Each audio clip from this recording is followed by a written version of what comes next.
नमस्कार, मैं पंडित मनीष अवस्थी ज्योतिषाचार्य आप सभी का अपने इस ज्योतिष के चैनल पर स्वागत करता हूं, अभिनंदन करता हूं। देखिए 14 मार्च से सूर्य राशि परिवर्तन करने जा रहा है। 14 मार्च को मीन संक्रांति है। 14 मार्च 2025 को ही होली का त्यौहार संपूर्ण भारतवर्ष में हर्षोल्लास के साथ मनाया जाएगा। 7 मार्च से होलाष्टक आरंभ हो रहे हैं और 7 मार्च से लेकर 13 अप्रैल तक विशेषतः कोई भी शुभ कार्य नहीं किया जाएगा। शुभ कार्य से मतलब कोई भी मांगलिक कार्य, विवाह आदि मांगलिक कार्य नहीं होगा, क्योंकि बृहस्पति की राशियों धनु या मीन में जब ग्रहराज सूर्य का गोचर होता है तभी सभी शुभ कार्यों का स्थगन माना जाता है। कोई बड़ा विशेष शुभ कार्य नहीं होता है। धार्मिक कार्य आदि होते रहेंगे, कोई उसमें दिक्कत नहीं है, लेकिन विवाह नहीं होता है। विवाह आदि मांगलिक कार्य संपन्न नहीं किए जाते हैं। परंतु सूर्य मीन राशि में गोचर करता हुआ अपना शुभाशुभ फल संपूर्ण प्राणियों को प्रदान करेगा, लग्न के हिसाब से और राशि के हिसाब से। और जिन लोगों की जन्म पत्रिका में सूर्य अच्छी स्थिति में बैठा हुआ है उन्हें कोई विशेष अशुभ फल देखने में नहीं आएगा, इसमें कोई संदेह नहीं है। हाँ, जिन लोगों की जन्म पत्रिका में सूर्य थोड़ा सा कमज़ोर है, यह गोचर उनके लिए थोड़ा सा परेशानी का कारण हो सकता है, लेकिन उसके भी कुछ उपाय हैं। आप करके अशुभ प्रभाव से बचाव कर सकते हैं, कोई दिक्कत नहीं है इसमें। जिनकी जन्म पत्रिका में यानी जिनका सिंह लग्न है, यानी जन्म पत्रिका के प्रथम भाव में 5 अंक लिखा हुआ है तो आपका सिंह लग्न है। अगर लग्न सिंह नहीं है परंतु राशि सिंह है, या 12 भाव में अगर कहीं पर भी 5 अंक पर अगर चंद्रमा है तो आपकी सिंह राशि है।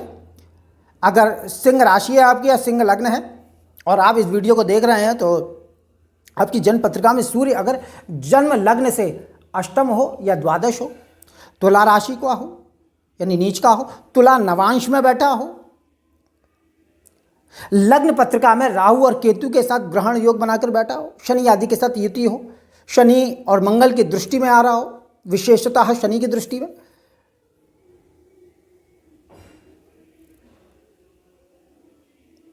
तो निश्चित रूप से निर्बल सूर्य माना जाएगा। और जिन लोगों की जन्म पत्रिका में सूर्य की दशा चल रही है और जो अशुभ फलदायी है, उनके लिए यह गोचर थोड़ा सा ज़्यादा परेशानी के कारणों को उत्पन्न कर सकता है, लेकिन उपाय से उसका शमन हो जाएगा। सिंह राशि या सिंह लग्न से सूर्य लग्नेश होता है। अग्नि प्रदायक ग्रह माना गया, ऊर्जा प्रदायक ग्रह है, प्रभाव और प्रकाश के कारक ग्रह हैं। और अष्टम स्थान में मित्र बृहस्पति की मीन राशि में उच्चाभिलाषी स्थिति में रहेंगे। उच्चाभिलाषी से मतलब होता है कि मेष राशि में ये उच्च के हो जाते हैं, तो उच्चाभिलाषी यानी उच्च के अभिलाषी हो रहे हैं, यानी कि अपनी उच्च राशि की तरफ अग्रसर होंगे। 13 अप्रैल को ये मेष राशि में प्रवेश करेंगे। मीन राशि में उच्चाभिलाषी माने जाते हैं। अब अष्टम स्थान में मीन राशि में 3 अन्य ग्रहों के साथ इनका गोचर है। शुक्र, राहु, बुध के साथ इनका गोचर होगा। सूर्य के साथ प्रभाव में आने से शुक्र जो है वो 20 मार्च से लेकर 25 मार्च तक अस्त रहेगा। विशेष रूप से यात्रा आदि कार्य थोड़ा सा इसमें नहीं करना चाहिए, क्योंकि यात्रा में शुक्र का विशेष विचार किया जाता है। और कोई शुभ कार्य विशेष रूप से 20 से 25 मार्च तक न करें, क्योंकि शुक्र और गुरु के अस्तकाल में कोई भी विशेष शुभ कार्य नहीं किया जाता है। तो ये शुक्र का अस्तकाल 20 मार्च से 25 मार्च तक होने वाला है। और 29 मार्च तक आपका शनि अस्त है, 23 फरवरी से लेकर और 29 मार्च तक। तो थोड़ा सा सप्तम स्थान में ही अस्त हुआ है शनि, अभी अपनी मूल त्रिकोण राशि में ही सप्तम स्थान में गोचर कर रहा है। थोड़ा सा दाम्पत्य जीवन में कुछ परेशानी का कारण पैदा कर सकता है और रोजगार वगैरह में कुछ दिक्कत संभावित है शनि के अस्त करने होने के कारणों से। लेकिन 29 मार्च को यह उदय हो जाएगा जिनकी सिंह लग्न। अब गोचर का जो फल मिलेगा वो सिंह राशि या सिंह लग्न से अगर आप देखेंगे तो अष्टम मीन राशि में गोचर कर रहा है। आयु स्थान में इसका गोचर हो रहा है। आयु, पुरातत्व और बाहरी स्थानों में, अष्टम स्थान से बाहरी स्थानों का भी विचार किया जाता है। अष्टम और द्वादश बाहरी स्थानों का प्रतिनिधित्व करते हैं, तो बाहरी स्थानों का संबंध प्राप्त होगा, क्योंकि लग्नेश बाहरी स्थान में गोचर करेगा तो आप बाहरी यानी बाहरी दूसरे स्थानों में आप जा सकते हैं, उनका संबंध प्राप्त होगा। कुछ प्रभाव और तेज में कमी करेगा सूर्य, क्योंकि अष्टम गोचर करेगा। त्रिक भाव में अष्टम स्थान में इसका गोचर होगा। कुछ प्रभाव और तेज में कमी लेकर आएंगे। अपने कार्यों में कुछ बाधा और कुछ दिक्कत महसूस करेंगे। शत्रु पक्ष से कुछ परेशानी महसूस होगी। स्वास्थ्य संबंधी कुछ बाधा उत्पन्न हो सकती है, क्योंकि लग्नेश अष्टम त्रिक भाव में गोचर करेगा। बेशक उच्चाभिलाषी है, लेकिन कहीं ना कहीं स्वास्थ्य संबंधी बाधा दे सकते हैं, इसमें कोई संदेह नहीं है। और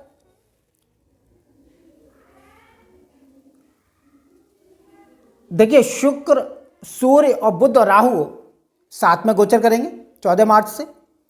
तो चूंकि बुध नीच राशि में अष्टम स्थान में गोचर कर रहा है, नीच भंग राजयोग बना हुआ, परंतु अष्टम स्थान में कोई सार्थक फल मिलने वाला नहीं है सिंह राशि या सिंह लग्न के जातकों को।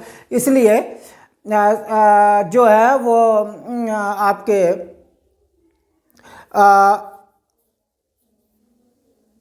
अपने परिश्रम का पूरा फल प्राप्त नहीं होगा सिंह राशि और सिंह लग्न के जातकों का, क्योंकि धनेश, लाभेश और धनेश होकर बुध अष्टम में नीच राशि पर गोचर कर रहा है। तो अपने पुरुषार्थ का, अपने परिश्रम का विशेष लाभ नहीं प्राप्त कर पाएंगे, परंतु कार्यों की पूर्ति और धन प्राप्ति का योग बनेगा। यानी आपके कार्य पूरे हो जाएंगे, कार्यों में दिक्कत नहीं आएगी, जो कार्य सम्मुख आएगा वो पूरा हो जाएगा, धन की प्राप्ति भी होगी। परंतु जैसा आप चाहेंगे वैसे परिणाम सामने नहीं आएंगे, पूरा फल नहीं मिलेगा। कहने का मतलब यह, सूर्य सप्तम स्थान में गोचर करते हुए अपनी सप्तम दृष्टि से कन्या राशि को देखेगा, तो धन प्राप्ति के लिए विशेष प्रयत्नशील रहेंगे इस एक मास में। इतना ध्यान रखिए, बहुत अधिक कठिन परिश्रम से धन की प्राप्ति होगी, परंतु कार्यों की पूर्ति का योग बनता रहेगा। मित्रों के सहयोग से कोई नया काम हो सकता है, कुटुंब का सुख मिलेगा, इसमें कोई संदेह नहीं है। और आपके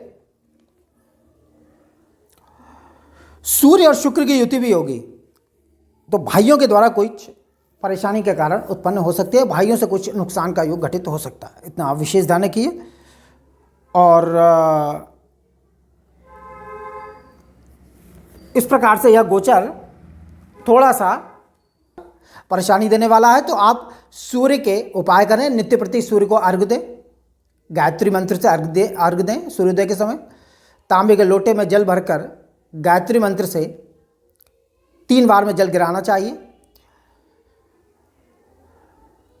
और आदित्य हृदय स्तोत्र का नित्य पाठ करें, एक पाठ जरूर करना चाहिए। जिन्हें यश मान सम्मान और लक्ष्मी की आकांक्षा हो, विद्या की आकांक्षा हो, सम्मान की विशेष आकांक्षा हो, निश्चित रूप से उन्हें सूर्य का पूजन करना चाहिए। ओम घृणी सूर्याय नमः इस मंत्र का जाप करें, सूर्य गायत्री मंत्र का जाप करें। ओम आदित्याय विद्महे दिवाकराय धीमहि तन्नः सूर्यः प्रचोदयात् इस मंत्र का जाप कर सकते हैं। निश्चित रूप से सूर्य के अशुभ प्रभाव से बचेंगे आप, इसमें कोई संदेह नहीं है।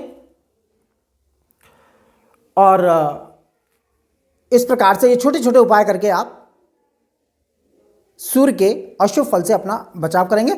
तो ये एक मास थोड़ा सा सिंह राशि वालों के लिए थोड़ा सा परेशानी देने वाला रहेगा, लेकिन कोई विशेष बात नहीं है। आप उपाय करेंगे तो यह निकल जाएगा। विशेष रूप से जिनकी सूर्य की दशा जन्मपत्रिका में अच्छी नहीं है या सूर्य की स्थिति अच्छी नहीं है, उनके लिए कुछ विशेष अशुभ फल प्राप्त हो सकते हैं।